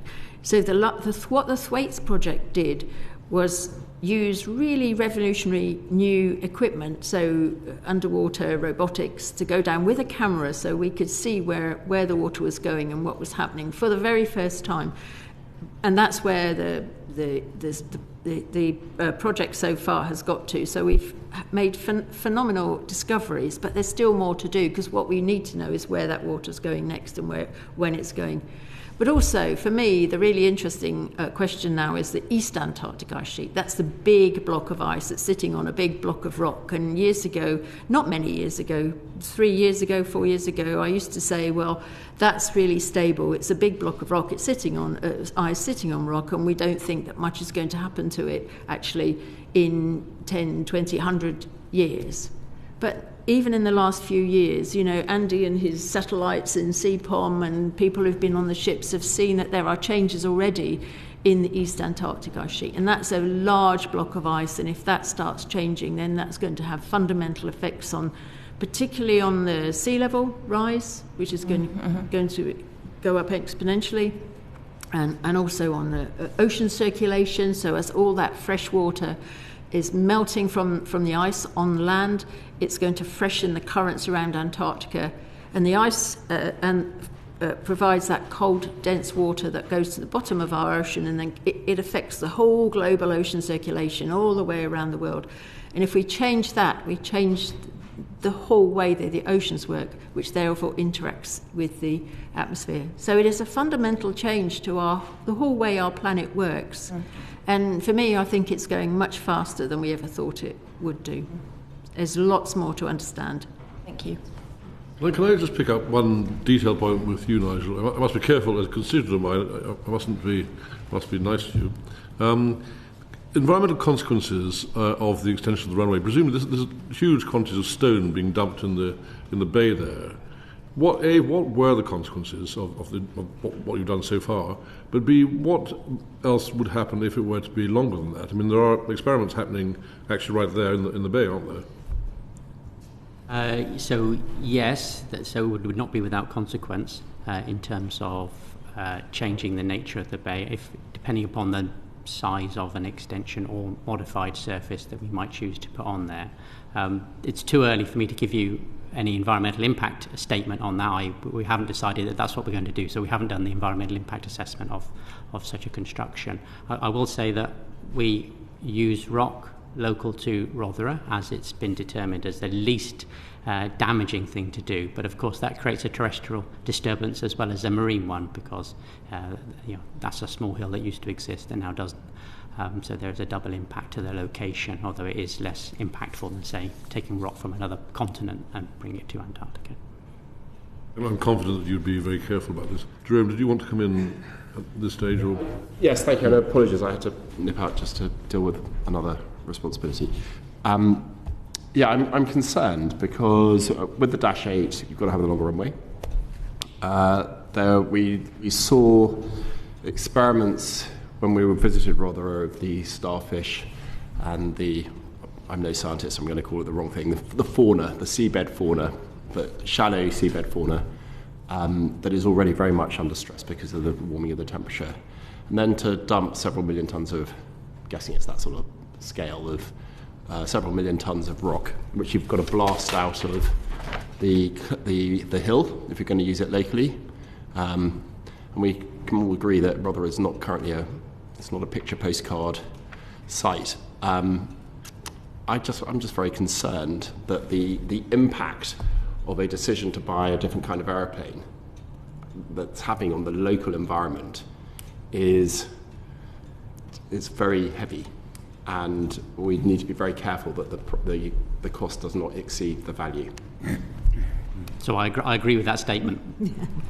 I agree, and that's part of the decision-making process that we'll be going through in series, both in terms of how do we reassure ourselves that the safety case for the aircraft stacks up against the extreme environment in which we're operating in, and how do the mitigations that we might put in place, if they might be changes in the runway, either surface or length or both, how does that stack up in a value for money case, but also an environmental one, and that's work to be done. I am right in my memory, I think, is that the runway is long enough for standard landing. It's the safety. It's the failure rate. Yeah. And is it possible that you could have a high friction surface that could bring a aircraft to a controlled stop? Well, there are two parts to that. So the easy answer is yes. We are investigating a whole series of engineering solutions to reduce the probability of some of the failure cases on the aircraft, i.e. to put redundancies in there for the brakes and the other things that might go wrong. One needs to balance those, of course, against, yes, but then how much maintenance are you requiring yourself to do on your now bespoke aircraft that nobody else operates because it's got two sets of brakes and two sets of brakes. So again, there's a balance to be had about what's the safe way to operate an aircraft in that regard. Obviously, it's a tough decision to make. You missed earlier, we've got quite a long time still to make those those discussions. I will say that the manufacturer is very confident, and I'm not displeased to say that our pilots are rightly concerned for the safety case. So, they've made an appropriate level of concern, which is, okay, we need a proper safety case to operate this aircraft. And I agree with them, by the way. I'm also responsible for safety, like Jane. I agree with them. Safe operation is our number one criteria. That's the offer. Earlier in the previous session, which I know that you were here in the room listening to it, there was discussion about the one-ship policy. And we saw some evidence of that one-ship policy. Indeed, we heard lots of comments about that. So what evidence do you have to demonstrate that the one-ship policy doesn't hinder research and science? I'm going to start. So just to put on the record that NERC owns 3 ocean-going research ships currently, and doesn't have a one-ship policy at all. So we own 3 ocean-going research ships. 2 are operated by the National Oceanographic Centre in Southampton, and 1 is operated by the British Antarctic Survey. When we decided to move across to a single ship, we replaced a ship we owned and a ship we leased with the Sir David Attenborough. It was always our intent, and it has turned out to be the case, that the funding for the second ship was left with the British Antarctic Survey for, in fact, we might better describe it as a one-ship plus model, to enable them to undertake a similar amount of logistics but in a much more flexible way. And so I would propose that it's been advantageous to BAS because, as well as, and I've got some stats, 5 ships we've chartered alongside the Sir David Attenborough since that decision. We've also chartered 6 different aircraft types to deliver people, fuel and logistics into the deep field of Antarctica. I'm aiming to show you that we've brought greater flexibility to our logistic chain by enabling both this, shall we charter a ship to do a particular activity, or shall we charter an aircraft to move us to a completely different location, and opening up the whole expanse of the British Antarctic territory has been one of the drivers of the programme, as it were. Okay. So it looks, Dr. Williams, you want to add something? Just to come back to your premise of your question, does the SDA hinder scientific research because it's our only ice-capable ship at this time? It's different, is the answer to that. Very different capability than what we've had before. So to give a couple of examples, some of you have seen the moon pool on the ship. That's a hole that runs through the middle of the ship. It's the first UK research ship to have a moon pool, and that enables us to take samples and measurements of water under ice when the ship is surrounded by ice, for example. Also has atmospheric measurements, new capabilities of atmospheric measurements, which it takes all the time. So whatever activity the ship is undertaking, it is streaming new data on atmospheric measurements. It has what we call a giant piston corer, which enables us to take larger samples of the sediment than we've ever done before, enable us also to take samples at deeper depths than we've done before. So it's completely different capability. So I don't believe it will hinder scientific capability at all. We'll have new capabilities.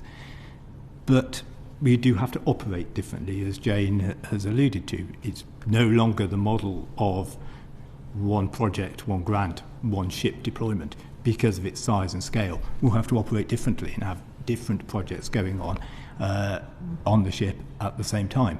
And that can have all sorts of advantages as well, because obviously you can bring in atmospheric scientists to work with marine scientists simultaneously. So there's potential advantages there as well. But it's a different way of operating that, as I said, it's a fairly new ship, and we're still getting used to it. But the way of operating will be different. But what it can do, it will expand our capabilities, not hinder them. Okay, so 2 other ships, was it 3 in total? They're currently in the remit of the National Oceanographic Centre, is that correct? Operated by under a unified marine science programme, actually coordinated by Iain. And what kind of science do they undertake?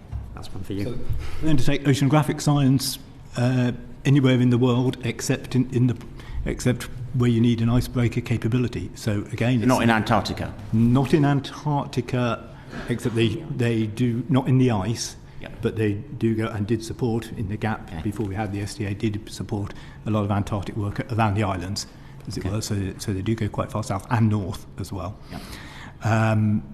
And they, rather like the Sir David Attenborough, will respond to the research programmes that NERC funds either through the academic community or through the National Oceanography Centre, through our national capability funding as well. So it's a mix of fundamental research and long-term monitoring and observations as well, much the same way as maths sciences. Right, so the British Antarctic Survey has one scientific ship under its control.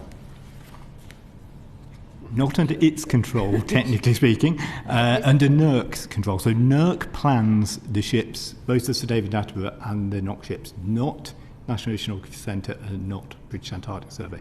So those centres do not have priority of use of the ships over, say, a research grant funded through a university. NERC does the planning, so there's equal prioritisation across all its activities. Does NERC have any access to other cargo ships? That is done through yes. tendering. Yes, it does. Why do you use the SDA then to move cargo around? Because at times it's the most efficient and cost-efficient way of doing that. Yeah. Because if the ship's going to Rothera for a particular purpose, anyway, we may as well travel. Put containers on and move them from one place to another. It's more efficient to use a scientific ship if it prevents science being undertaken. You still want to undertake the SDA to you for that role? In terms of the ship has a dual purpose to do both of those functions, then yes, sometimes it needs to do both of those functions. It has been described as the most expensive cargo ship.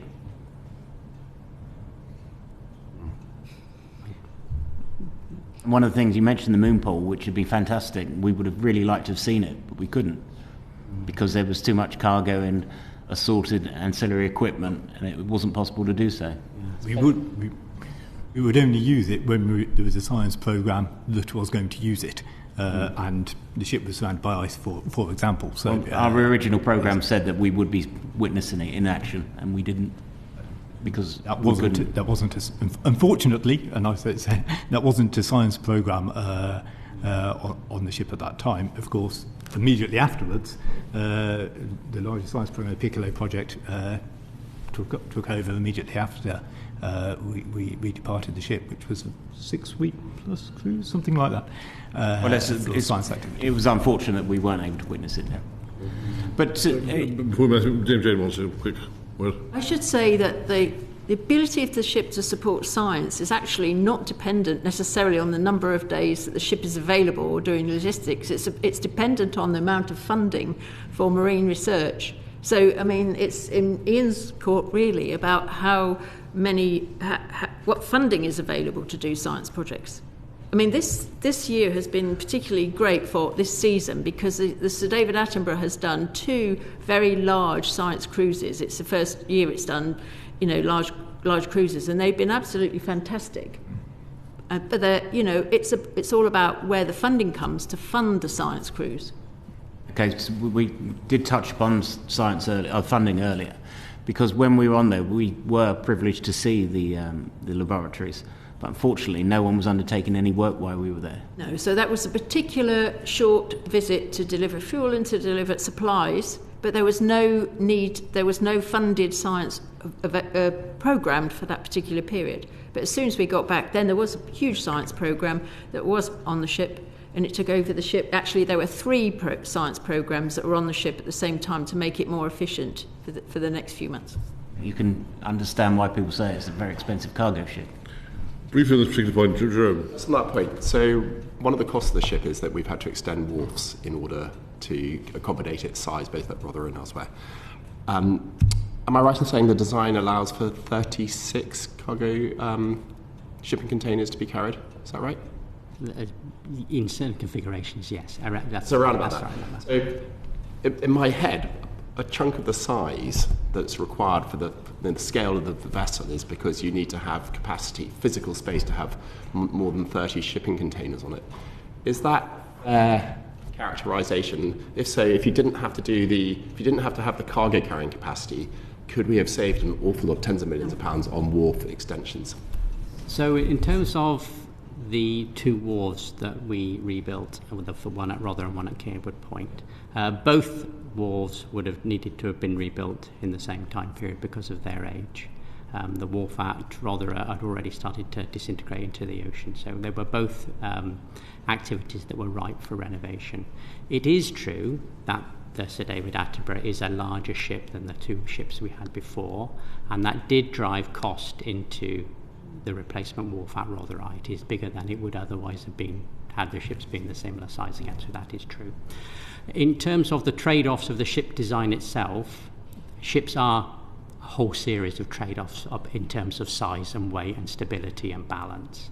It's not easy to describe what proportion of its cost is attributable to the cargo carrying capacity as opposed to many of the other capacities that it has in that regard. I will say that we knew, it was a strategic intent, that we would have less science days at sea by moving from 2 ships to 1 ship. It was a strategic intent. It wasn't accidental, and it wasn't a casualty. It was an intent on our behalf as the funder of this activity, because we knew we couldn't sustainably afford not just to operate 2 ships, not just to fund the research on the ships, but don't forget, and you heard our science colleagues tell you earlier, the other 4.5 years worth of scientific endeavour that gets wrapped round that month on the research ship. We knew we couldn't afford that as well. So it was a deliberate strategy to contain or constrain the amount of science time at sea and to constrain all the cost associated with that activity. Interesting. Okay. So I think we've established that you use more than 1 ship throughout the year. So how much are you spending upon additional ships being hired? So I can tell you that on average, looking back over the 5 ships that we've chartered, the average cost is £1.5 million. I can tell you that this year... The total each? Each, the average cost per mission, if you like. So 7.5 million a year, or thereabouts? That's 5 in total over that period, so it's not 5 per year, that's 5 in total over that period. This year we struck a deal with the German Antarctic programme and shared a research ship which went to our Halley 6 research station and then Neumayer research station. That's cost us £1.8 million to do that cargo movement this year.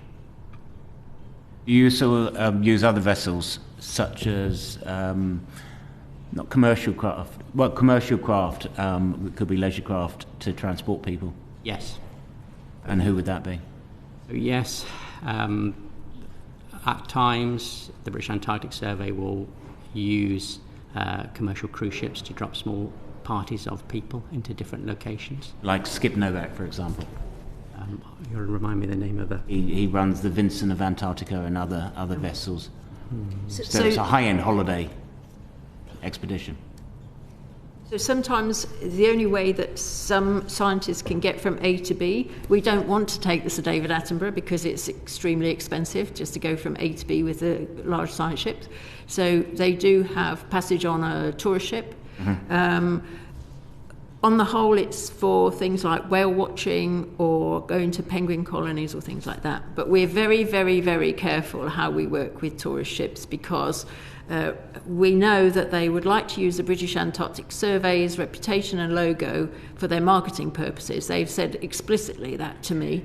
And so we don't sell our logo and we don't sell our brand.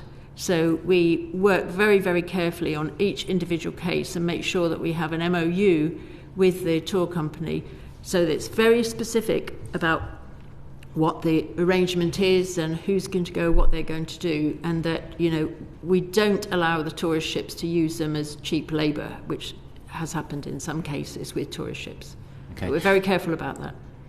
There is another Antarctic ship that is used as RMS Protector that we visited while we were in the South Atlantic.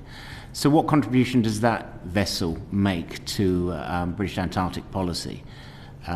And do you have any input into what activities they undertake? You want to do that, shall I? So, yes, Protector does help us. It is a ship that is used for military patrol in the South Atlantic. It's directed by the Navy, annually. So one of the issues that we have is that we can't use it to say, as you've heard before, it takes many years to develop a program. We can't particularly say in 2 years' time we would like you to be here to help our scientists, because their programming is done annually, and we have found that it's not quite reliable. What we can't do is set up a large science program and only to be told, sorry, but we have different programs. So Protector is very good at transporting scientists and small programs from A to B, or to support them to do some research. So this season it was supporting some small charities, or charities that were looking at penguin colonies. It was doing some data collecting in small amounts. But it is programmed by the Navy. So some of our operations people go to those meetings and ask to see what's been programmed and how we can join in. But unfortunately, it's not been particularly reliable in doing longer term support. And of course, it doesn't have any science facilities. It doesn't have any science labs. It doesn't have any science equipment. So it really is a ship which can take people and transport them from A to B. Okay. Thank you. Chairman Corey? Do you want to? No. Oh. I've got to go to the DLC. Right, thank you. So we've answered some of the questions already about how BAS collaborates with other research institutions and organisations, but perhaps do you want to go into some more practical ways? You talked about the workshops for one.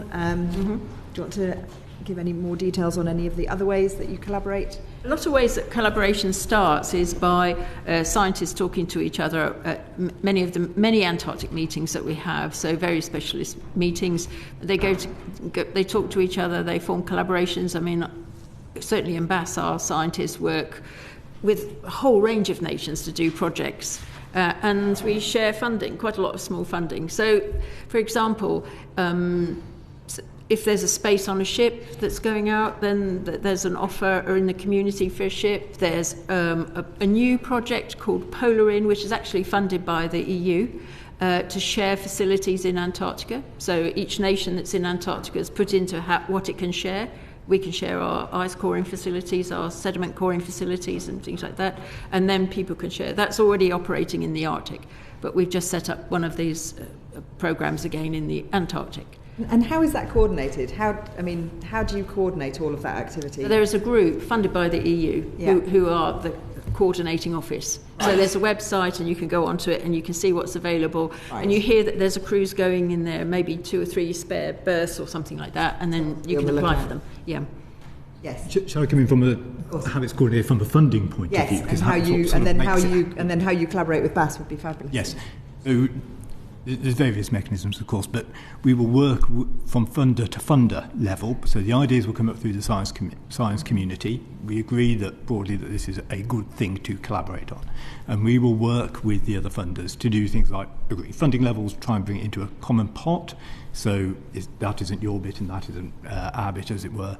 We'll have agreements that avoids something called double jeopardy. So you quality assure a proposal and it passes yours, but doesn't pass ours for quality or originality. So we'll share peer review process and those sorts of things. So we have single competitions for our communities to apply for. That will very often in Antarctic work, we might hang that, if you like, on some national capability funding, which is our core funding to BAS as well, to enable the wider community to bid into joint funding with overseas partners. That's sort of, from the funding side, what we do. So completely from a layperson's point of view, do you, when you're coming up with the projects, or when the science community is coming up with the projects, do you have to coordinate with BAS to make sure that the correct infrastructure and logistics can be in place before that happens? So yes. Is that the order that happens in? Particularly with Antarctic, whilst the community is really close-knit, so it has lots of really good advantages, the challenge is, of course, coordinating with our infrastructure as well, because there's no point in bringing a proposal if the ships are not available at that sort of time. We have, within NERC, we have a board called the Polar Research and Operations Board. I chair it. These two people are also on it, and Mike Bentley, who you just heard of, representing the community, that tries to bring all that together, all the operational side, with the longer-term look of the research opportunities, to make sure that we're planning strategically and long enough in advance to make good plans without tying everything down too long in advance so you have no flexibility, and that's always a balance we have to make. So is that on an international basis, and how does that compare with your international colleagues who are doing a similar job but for different countries? So that is planning our UK infrastructure, but of course we're feeding in what we know is happening internationally to make sure that our plans match the joint international programmes. And as far as ships are concerned, across all NERC ships now, including the National Oceanography Centre ships, we have a very good arrangements with sharing what we call bartering arrangements with the ships, so we know what other countries are doing and we share capabilities. It happens more frequently in the National Oceanography ships than the polar ships, but it still works very well. How are we performing compared to other countries? Are you quite happy with the way that we've got things set up, or are other countries doing something slightly differently that you wish we could be doing in a different way? I think we're pretty good, but you will know more about other countries, Jane. No, I think we actually do well in terms of collaboration. One of the things that's a bit different about BAS and about the UK Antarctic community is that we do have infrastructure, and then we do have NERC infrastructure operated by BAS. That's the word. And then we have UK scientists as well in BAS and in the UK community. In many other countries, there are infrastructure groups which are a real mess, actually. In some countries, they just don't know how to organise themselves. I don't mean that as criticism. They have organised themselves in different ways, and then the funding is a problem about where the funding goes. And then some countries have the scientists sitting only in universities, and therefore there is a poor connection, if you like, between the university and the logistics. So I think BAS actually has got it right. And I have been visited by members of governments from other countries who've come to ask me about how the BAS NERC arrangement is made, how our setup is made, because they see that as a good model. And who are our frequent flyers? Who are our best international partners that we work with a lot because it's easy? US, yeah, Germany. We work a lot with some of the Scandinavian nations, particularly in the Arctic, of course. We work closely with Australia and New Zealand, although, of course, they're over the other side of Antarctica, so it's quite difficult. So that's really exchange of personnel more than anything else. But we work quite a lot with European nations too. And I read about that there is a proposal for Antarctica in Sync, which is something that you're keen on, I believe. Explain Want me to how tell you about that? Yes, a little bit. But in this context, though, is that the aim to make this sort of thing easier, and how would that work? Absolutely. So this is one of the biggest planned Antarctic projects. So the idea is to bring all nations together. In 2032-33 is what we call International Polar Year, which is a very special year when we will focus on Antarctic science. And before that, we're still in the Decade of the Oceans. So the idea is to bring all the nations together, particularly those with icebreakers, to take synchronous measurements of Antarctic environment, particularly the oceans, but all aspects of the environment at the same time of year in the same types of measurements. So that's never been done before, because everybody goes out as their individual nations at times. So the idea is that we will have hopefully about 10, 15 icebreakers all around Antarctica, with projects then attached to look at the ocean, to look at atmosphere, to look at the land, to look at many aspects of the Antarctic environment, taking measurements at the same time, even working in the winter, which is a real new thing to be able to go to Antarctica and work through the winter months, which is very hostile, and really to build up a completely new picture of what we know about the Antarctic environment. And how advanced is that project? Is funding in place? Is it ready to go? How many years off are we? So the idea is that it will run probably winter 28, 29, but it's still in planning stage, because we're planning it this year. So we're just forming the steering group of all people like me, like the directors of the national programmes, that will come together to say, yes, let's go ahead. And then later on this year, we have a very large Antarctic SCAR meeting, the Antarctic Committee in Chile, where we all got together, and there are big workshops there to start planning this together, planning the science. And then from then on, we'll be looking for funding from different nations and different sources, ready to start the research in 28, 29. Is funding in place? Not yet is the answer to that question, but it'll be a combination, almost certainly be a combination, I should say, of national capability funding for BAS, which is ongoing, so it's a long-term funding that we can plan for, so that's not a challenge in terms of funding uncertainty is concerned, but a combination of that and a combination of our strategic research. So to very briefly explain that NERC's funding is split between 60% competitive funding, which universities and centres apply for, and 40% more or less national capability funding, which is our 6 centres, and it'll be a combination of those sources that we're working through. And then very finally from me, and to anybody really, what are the barriers have we got now to international collaboration? What are still, I mean, it could be geopolitics, it could be anything. What are still the sticking points? I don't want to lead you on that, by the way. Well, the Antarctic Treaty brings together all the nations in Antarctica that work together to govern Antarctica, and we have a meeting of all those nations every year, and the governance of Antarctica is done by consensus. Since 2019, the consensus is becoming lost a little bit by 2 nations, one of which has different political agendas to be a world leading power, and so they're going on their own way, so they won't agree to anything, even protecting the emperor penguins. And of course, there's another nation that's quite disruptive at the moment. So it's a really interesting, challenging time for the Antarctic community because we're losing that sense of consensus and agreement between all the nations. And without naming those 2 nations, because you were very careful not to, but I think we all know who they might be, is everybody else, the barriers, there are no other barriers between like-minded nations, if I can put it that way? No, but with those will come political allies, and so there are some other groups. I think we're in a very important time when we try and make sure that we keep the treaty as safe as possible. Thank you very much. Just on that one detail, the InSync project presumably includes Russian icebreakers, is it? Well, let's wait and see. I mean, we've got a few years yet during planning, so I hope it does. You answer. Second brief question, which I perhaps should have asked when we were talking about the 2-ship policy. We heard from the governor of the Falklands that the Pharos is being used increasingly for BAS projects, both in Bird Island and King Edward Point.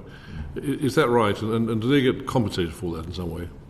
Yes, we have to pay a very large amount of money for all the passages that we have on the Pharos. So they should be quite pleased about it. They should be, indeed, yes. But it has increased. The use of the Pharos has increased. Is it? I guess so, yes. It would. I presume so, yes. I haven't heard any reports about it. Barry. Thank you, Chair.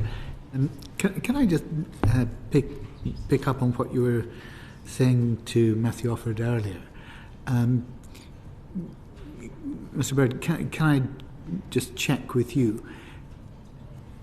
Is it always the case that science takes priority over transportation of cargo and logistics? I'm going to answer that question in a long way, I'm afraid, because all of the activity we undertake in Antarctica is for a scientific purpose. So marine scientists will often complain about logistics, but logistics is there to support the terrestrial scientists do their work in Antarctica. And so the balance we're really talking about is the balance of scientific endeavour. Are we delivering scientific equipment and fuel to Rothera to allow field parties to go deep into Antarctica, or are we undertaking scientific marine research? So that's my answer to your question. It's a balance between what is the activity we're trying to support. There is no logistics for the purpose of logistics in its own right. Indeed. And you're confident that you are making the most economical use of the resources available to you? So yes, and that's Iain's role to be the arbiter of which scientific endeavour do we prioritise over the other.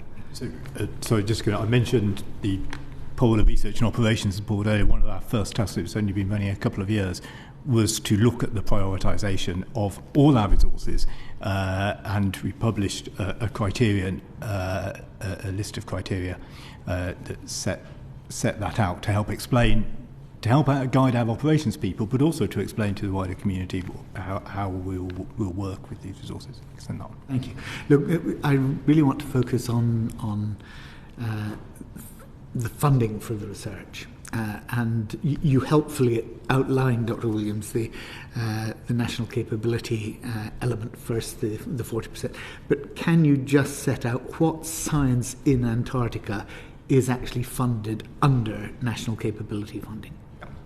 So national capability funding does three things across all NERC centres, not just BAS. It runs the infrastructure, which is actually a very small amount for BAS because of the Antarctic logistics and infrastructure partition. That takes the load there, so it's slightly different for BAS. And then it funds long-term monitoring, experimental work, and then what I might call large-scale, global and decadal scale research. So it's those three categories, and the two categories of science are what we were referring to earlier, that long-term monitoring that is very important in environmental science, of course, and we provide long-term funding to enable time series to be funded. Many of those go on for many decades now. So some of the examples in the Antarctic, some we've seen the weather balloons being launched. They're funded from national capability science. The long-term fauna. Marine fauna monitoring of Rother is another example. Well, you'll have heard Professor Bentley earlier this afternoon say that structures often require us to go at short-term jumps in terms of funding, and arguing for a greater long-term nature. I think Dr. Joe Johnson also talked about the limitations of 5-year projects and the need for more long-term planning. Yeah.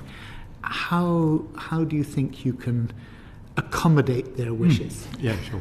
So national capability is the longest term planning that we do in terms of science funding within NERC, not least because although some of it is commissioned on a 5-yearly basis, there is an expectation that it continues, and we change it, of course, as scientific priorities change and scientific methods change. But overall, that's a long-term funding. For the competitive side, the 60%, then that is, of course, short-term grants. There's a balance to be struck here, isn't there? Because there's a real risk, of course, that if we go for much longer projects, we forward commit all our budget. And there's a risk then, of course, that new science priorities come along, new methods come along, and we can't take advantage of them because we've already committed all our budget in 7-8 year long projects, and we can't do anything then until they've come to an end. So there's a real challenge here, to get the balance right between research programs that have that length to make an impact, but don't commit us so we can't move into the future, whichever way the science priorities take us. Yeah. A long project just commits our budget forward. Yes, so there's a reluctance to be tied in.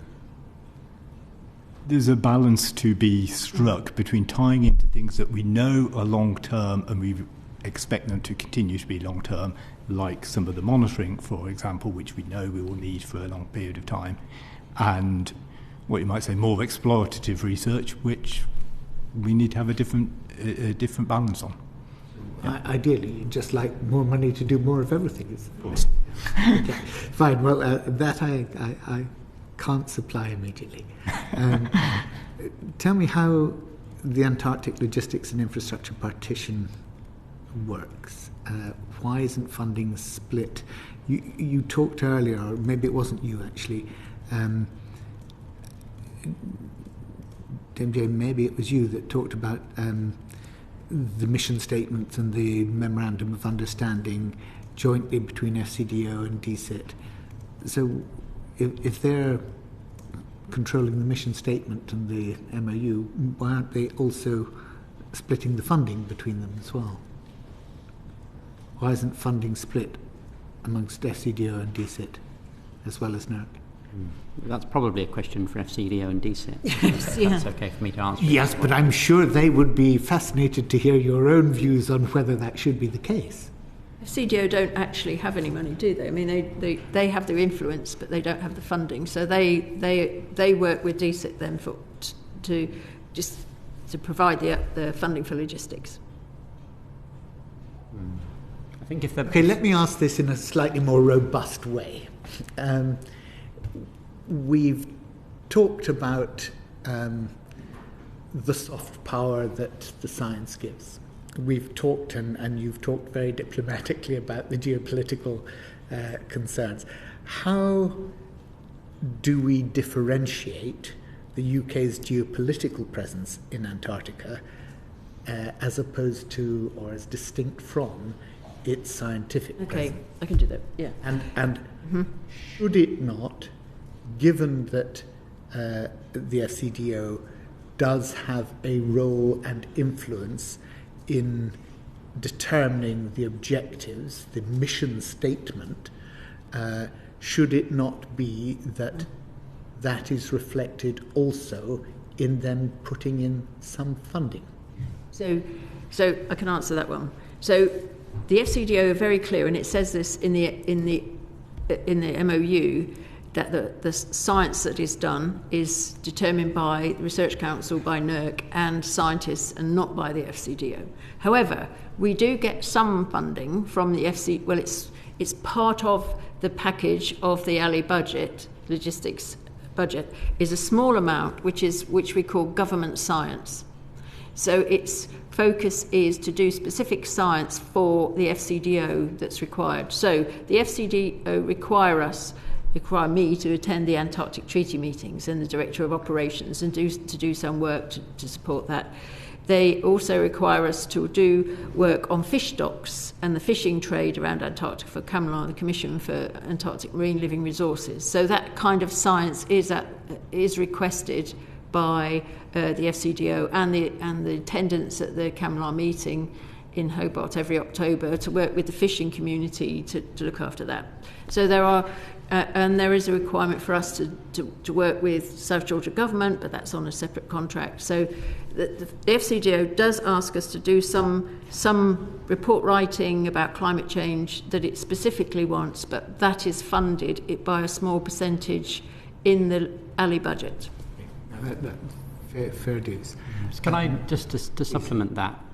If the partition should enable two things to be true, it should enable transparent reporting of how much it costs to operate the geopolitical part of BAS's remit. So it is a partition, so it works in both directions, and you should be able to tell from DCIT's annual accounts how much of the science budget was directed into that purpose. In a way, it's of less interest whether it comes directly from DCIT or from the FCDO, as long as transparency is protected.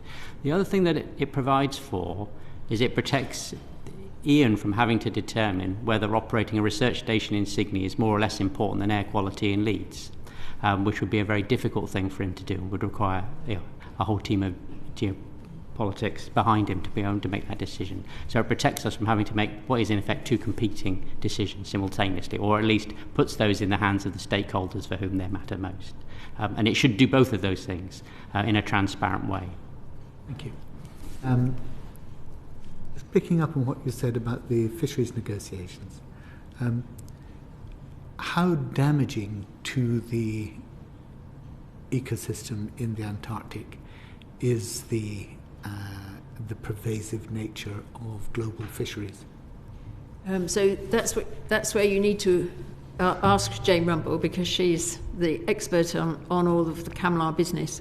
So the reason why the BAS scientists are involved in the whole CAMLAR process is to do some work to understand what the fishing stocks are, where the breeding grounds are, where the particular sorts of fish are found, where the krill are found, and to make a scientific assessment about fish stocks and all the requirements of the fishing industry, so that they can go to CAMLAR with scientific evidence, therefore, to determine to make sure that the fishing industry around Antarctica is sustainable. But it's not, is it? Well, I don't know at the moment, but they're desperately trying to make sure it is. I'm not sure that is it not? I would like to see the biomass stats So the other thing that they do is where there are areas which are special and where there is needs protection, the scientists will also help work, particularly with other nations, to ensure that the marine protected areas are fought for to keep the fishing out. So those are important, and that's where there is a lot of political requirements for the FCDO to come in there. The majority of BAS's annual budget goes towards infrastructure rather than science. What can BAS do to redress that, or would you say actually, in effect, the infrastructure is simply there to support the science and we can't do one without the other? Do you want to go there? So start that off. So our Antarctic science is funded both national capability through BAS and through the competitive funding. If you look at the competitive funding, we fund on average, and it varies, it goes up and down every year, but on average it's just under 18 or so grants per year on Antarctic science. BAS wins 25% of those on average, which is a good number for a single institute, but 75% are won by other institutes, universities primarily, and the majority of those use BAS infrastructure.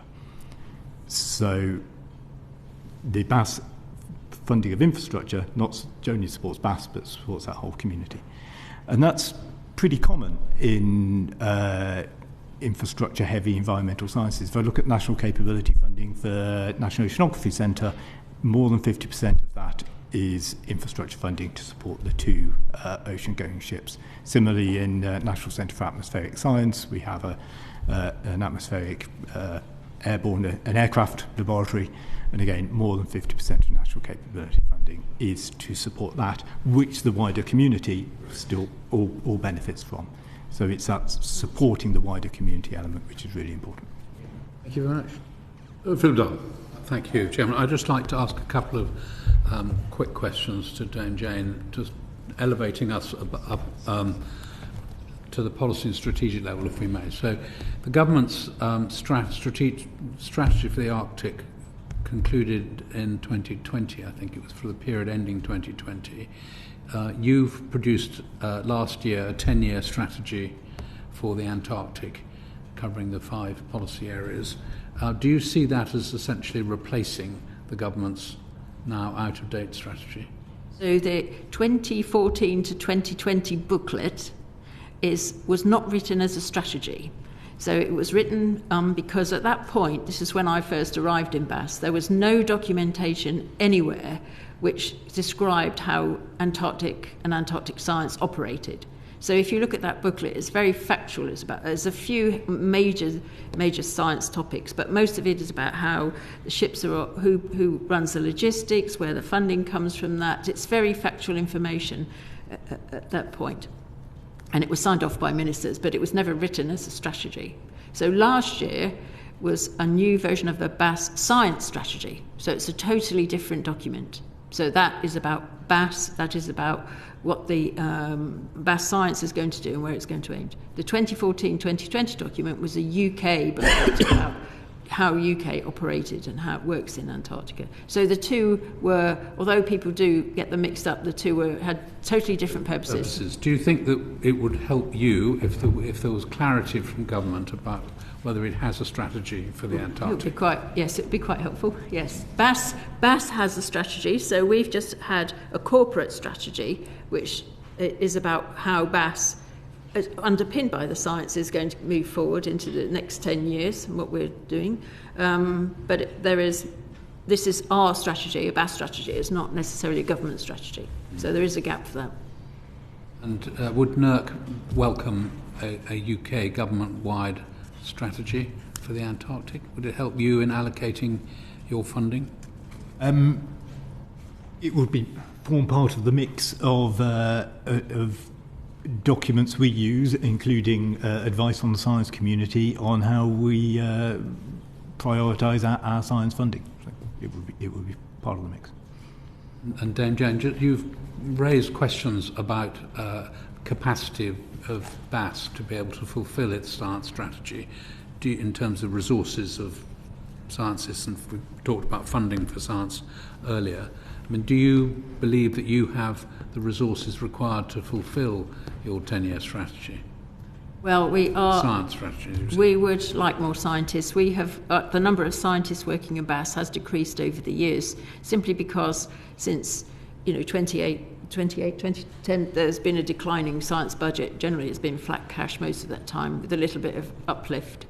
There is also an issue, though, with how the UK funds its science organisations, and that was reviewed by Paul Nurse in what's called the Landscape Review. And one of the issues is that when we apply to the government, and universities apply to the government funding for, say, a grant, we only get 80% of the costs. So we are subsidising a science project by 20%. In a university, that gap is technically filled by money that the universities get as part of the review process that you may have heard about, but we don't have that. So until recently, Duncan Wingham, the last CEO, was able to negotiate 100%. He paid 100%, so we got the money that we required for research. That's been changed in UKRI. So if we apply now for a grant, we'll get 80%.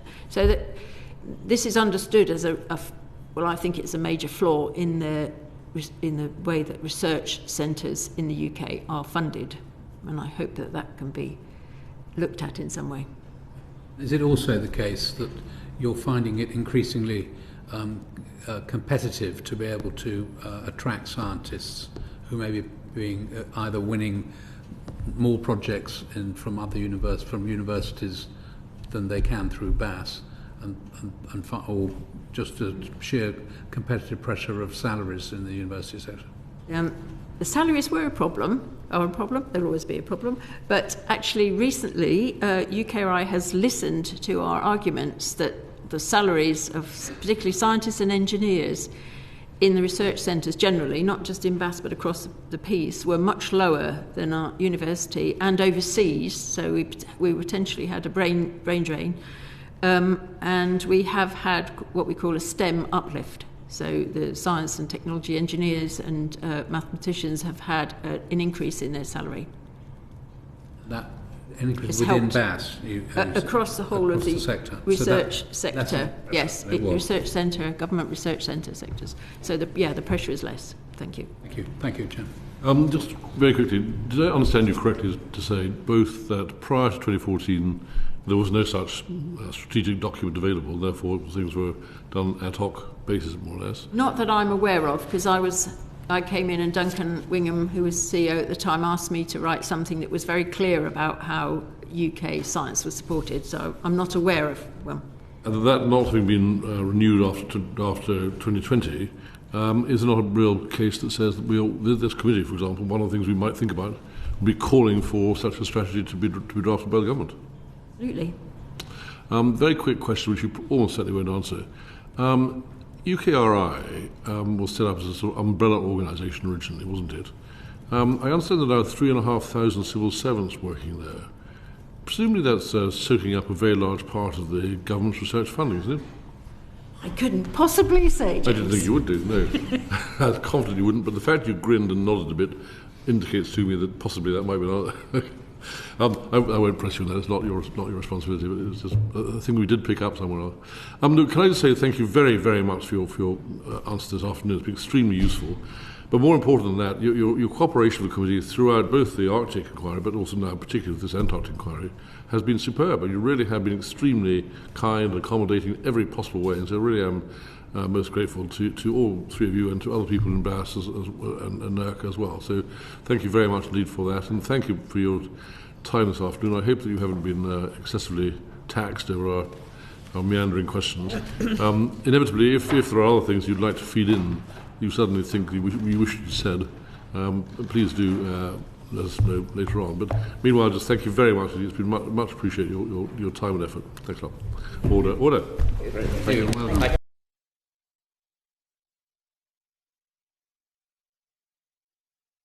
The proceeding has ended.